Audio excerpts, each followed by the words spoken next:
I'd like to thank Dr. Greenspan for joining us today. I see the clock is already ticking down from 20 minutes, so let's just jump in and talk about our frustrating economy, which seems to be gaining at least a little bit of leverage right now. We've seen some decent data on job creation, small business confidence, but every time we step forward, we seem to step back again. Can you tell us if we are at another false dawn in the economy? If not, what are your prospects for growth going forward the rest of this year? And how does the current outlook for both the near-term deficit and long-term debt impact our prospects for economic growth? Oh, here's your mic. That'll eat up 19 and a half seconds. Exactly, but I'll ferociously interrupt you, so. Let me just say this, that there's no doubt that there's been some pickup in the sense you see it in a number of places. Strangely enough, the most critical one is the one you mentioned about the small business confidence. That's a fairly good indication of what's going on more generally than you realize. But the one that I find most intriguing to me is after a remarkably unmoving period of stability, commercial and industrial loans tilted up. Now, the reason that's important is that it's essentially, I've always viewed it, and I think correctly, as the canary in the coal mine. It's not the biggest part of the financial market, but in a way it's the most sensitive, and it's trying to tell us effectively that all of the QEs, QE 1, 2, and 3, are just starting to move. Because to this date, with the exception of the extraordinary rise in asset prices, which the QEs have done by bringing real long-term interest rates down, it's very hard to see any impact from that. And the reason is that it's essentially commercial banks with deposits at the Federal Reserve Bank in New York or San Francisco or whatever, just sitting there getting 25 basis points return, but no reason to move it. This is the first sign that I've seen that it may be moving. But to the bottom line of your question, this may also be a false dawn like all others because there is some structurally difficult problems that are emerging in this country, which is going to make it difficult to really surge forward. Okay, well, let's talk about some of those structural problems. And in the context of this discussion, obviously the long-term debt is foremost on our minds. We have smaller short-term annual deficits now. The trajectory of long-term debt stays as it is, and the return to trillion-dollar deficits is not far off the horizon. What impact is that having now, and will it have if more steps are not taken to address that long-term structural problem? Yeah, well, I think it's the problem, or more exactly, it's the symptom of a big problem. But one of the issues that I have very much which bothers me about the discussion of the debt is that, to be sure, as of yesterday, we had, I think, $12.5 trillion unified deficit, and we have $1.5 trillion of a combination of Fannie Mae and the Federal Home Loan Banks, which are government, essentially government agencies, no matter what we call them. But we're missing a very large number, and that's what I would call contingent liabilities. Let me just give you a case in point. Before I went into the Federal Reserve in 1987, I spent 10 years at J.P. Morgan when the big issue was their AAA rating. You can imagine the differences it is now. But we had a lot of what we would now call London whales, where this is this big major loss that appears on the books of J.P. Morgan. And it was essentially an issue between the directors and the management. It never got outside of that twosome. Today, you get that sort of thing, and Jamie Dimon gets called up to the Senate. And the reason basically is implicit in this whole arrangement is J.P. Morgan is a Fannie Mae, Freddie Mac type of institution because they are indeed too big to fail, and taxpayer monies will come in behind them to hold them up if necessary. This means that because debt is critical not when it just exists, but when it has to be repaid. The problem is that the federal government is viewing at the debt issue as, I don't know what totals they're thinking of implicitly, but they're a very significant part of the financial institutions. And since we're also bailing out Chrysler and GM and AIG, it's got to be a lot of the non-banking as well. So what I hear you saying, I think you're saying, is that you have a federal debt of $12 trillion, whatever it is, plus 12.5 trillion, plus an essentially unknowable number that stems from the continued existence of both too big to fail banks and perhaps other institutions. So could you put a number on what the current federal debt actually is? Well, you basically have to, first of all, we do have a long list of systemically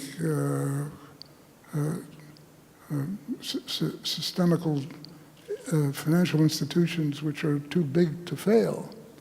They're not supposed to be that, but that's what they are. I'd start there because I can't conceive of some regulator looking at and seeing a SIFI and saying, well, it is possible they may make it, but if they don't, I will be pilloried for not acting. The safest thing politically to do is always to bail out somebody rather than not bail out. This is fundamentally different from the way it was many years ago. I was on the basically Resolution Trust Corporation board back in 1989, which we had, as you know, a huge block of savings and loans coming to the group to get rid of. Well, we got rid of all of the mortgage assets and liquid assets quickly, and then we were caught with 8-hole golf courses, buildings which were supposed to be 25 stories high, and they built 15. Those were utterly illiquid, unsaleable, and we all decided that the best thing to do is to package the whole business and put it up for bid. We knew we'd get 50 cents on the dollar, if that. And we knew we would get terrific congressional criticism. But that's the act which took place. There were no bids in there at the very beginning, and the market was dead. So we let the market start working on the bid, and Wall Street all of a sudden looked at us. The vulture funds were looking and saying, let's get in there. These guys are starting to make money. Within several months, that whole thing was cleaned out, and I'll bet you that action saved the taxpayer $100 billion.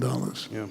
I want to talk about asset bubbles for a minute. We had an interesting conversation about this on the phone the other day, and you made some points that I hadn't heard you make before. And I want to talk about it in the context of what Mel Watt said yesterday, the government now moving to make mortgages more widely affordable, some concern that could lead to a reinflation of a housing bubble. What is your view on whether bubbles are good or bad? Do we need bubbles to get faster economic growth? And can you have benign bubbles versus toxic bubbles? Yeah, I think that's the good way to put it. Let me just say this. A necessary and sufficient condition for bubbles is to have a protracted period of long, stable, non-inflationary growth.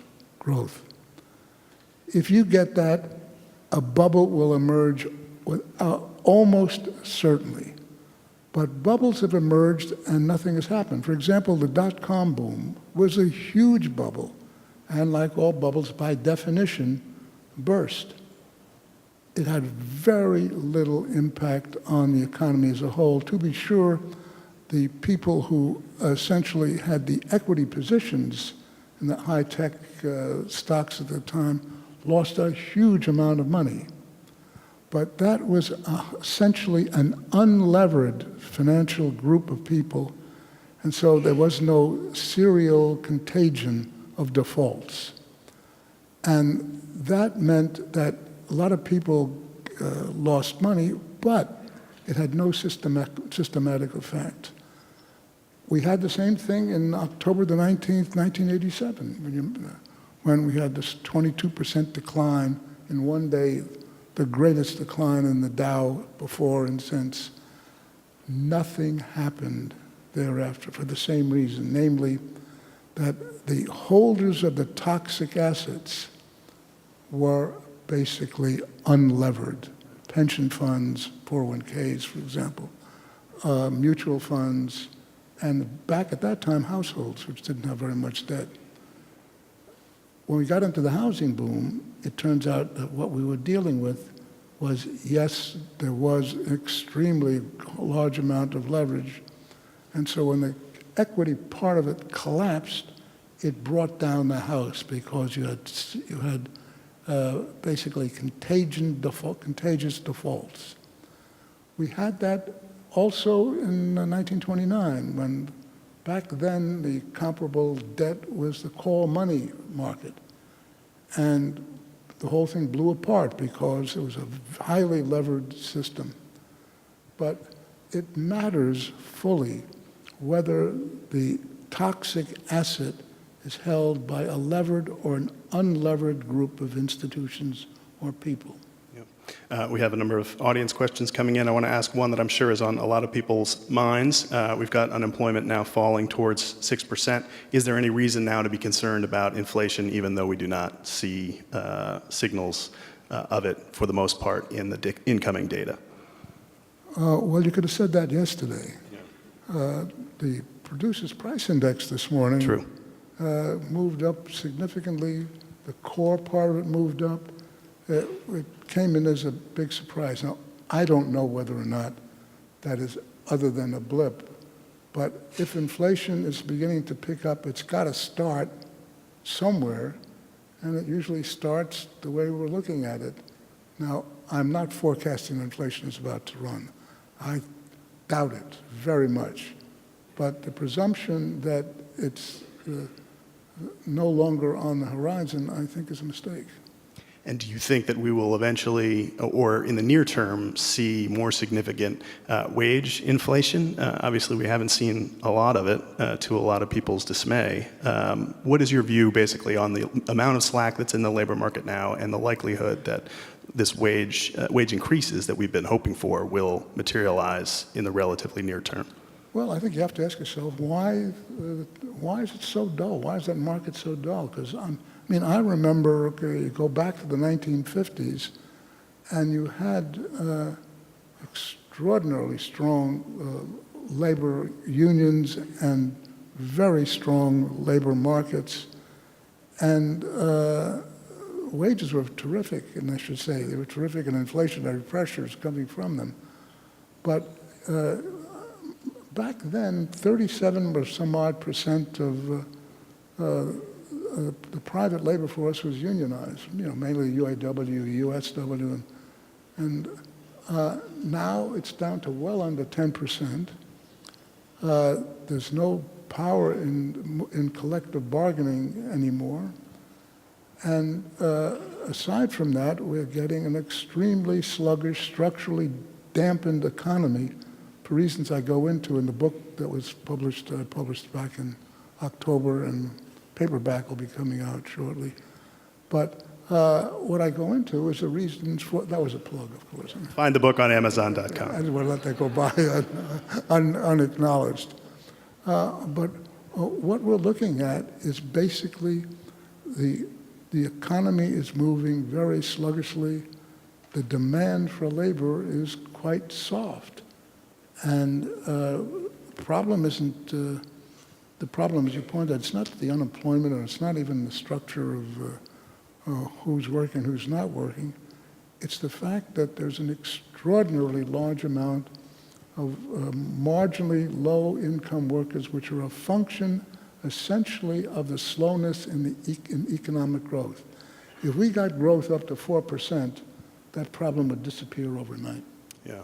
Well, hopefully we can get to that, as some people are calling for. I want to refocus a little bit on the theme of this summit, which is the deficit and the long-term debt. And we talked a bit about your views on how much that is crowding out other investment. Talk to me a little bit about your views on that issue and how much worse it will get over time, given the long-term trajectory for the debt. Yeah, well, I think also in this book is a set of data which essentially demonstrates that when you have a significant, or any deficit, it crowds out essentially private fixed investment. That's what the data show, and I go on to describe internally why arithmetically that is what happens, and the correlations are very high. I mean, you can't get around them. You can't get around the facts. That's what it is. The basic issue is that we're just not saving enough. And one of the very extraordinary statistics, which I still don't fully understand why it exists, but it does, is that the sum of gross domestic savings plus entitlements has been relatively stable for 50 years, which taken as it is means that every time you increase entitlements, which remember are not market-based, these are not appropriated funds, these are basically the 800-pound gorilla in the financial market, which crowds out everything else. Well, indeed, it does crowd out domestic private savings, but domestic private savings plus the savings, if any, that we can borrow from abroad has to equal gross domestic investment. And gross domestic investment, because it affects, there's a critical input into the gross capital stock of the society, which fundamentally drives productivity and therefore standards of living. And that, to me, is where the real problem of economic policy is. So long as that phenomenon continues, we're going to get a sluggish economy. We're not going to get the revenues on the tax side, which will fund these entitlements. The thing that I might add, I also point out, is we started out by funding them, and then we said, forget it. And one thing when you eliminate revenues is that the deficit goes up. The clock is mercilessly ticking down. I want to ask you quickly about a bit in Tim Geithner's book where he talks about his regrets leading up to the financial crisis, that at the New York Fed he didn't pay enough attention to the amount of leverage building up in the financial system, as you talked about exacerbating the housing bubble when it burst. Are there things in your tenure at the Fed that, in retrospect, you look back and say, I should have seen this coming, I should have seen that this bubble was going to burst with such a cataclysmic impact on the global economy, or not? Well, how about how many of the bubbles I forecast which didn't happen? Okay. Well, you can lament those too, if you like. You know, the forecasting business is a very unthankful activity, and everybody's in it. The Federal Reserve governors, regulators, because remember that a very substantial part of regulation implies a forecast of the type of company or the future. It is very rare, a very small part of regulation is independent of what the regulator's view of the outlook is. I mean, for example, a credit rating agency, they're viewing the future of the company, and AA, AAA, single A, whatever, that's all a forecast about the future. Sometimes it's right, sometimes it's wrong. Quickly, as the clock ticks down, I wanted to ask you about your experience reforming Social Security. You've got some experience in that regard. How could that inform the next set of discussions we hopefully have in 2015 about long-term entitlement reform? Given your experience, how would you guide policymakers as they hopefully attempt to address this the next Congress? Well, it's very obvious that if you look at the Social Security system, the best thing I would suggest to everybody is to take a look at the annual report of Social Security, old age and survivors insurance, and the disability structure, and just look at it, and then look at the forecasts and the like, and then read it. Because what you're going to find is towards the back, are the actuaries of the Social Security system giving their discussions as to what they think is going on. They say, and they have for years, that it is grossly underfunded, that in order to fund it correctly, you're going to have to either raise taxes significantly, Social Security taxes, or you're going to have to lower benefits significantly. This is, not 5, 10%, so we're talking 20, 30%. But politically, that's almost impossible to do. But I want to understand why it is that the secretaries, the cabinet secretaries who signed that report, whether they've really read it, because the second part contradicts the first. Well, Dr. Greenspan, we're running out of time here. I'd like to thank you for joining us. You should go buy Dr. Greenspan's book on Amazon.com, and you should sign up for Politico Morning Money at politico.com/morningmoney. So that'll end our plugs and our interview, and thank you very much for your time.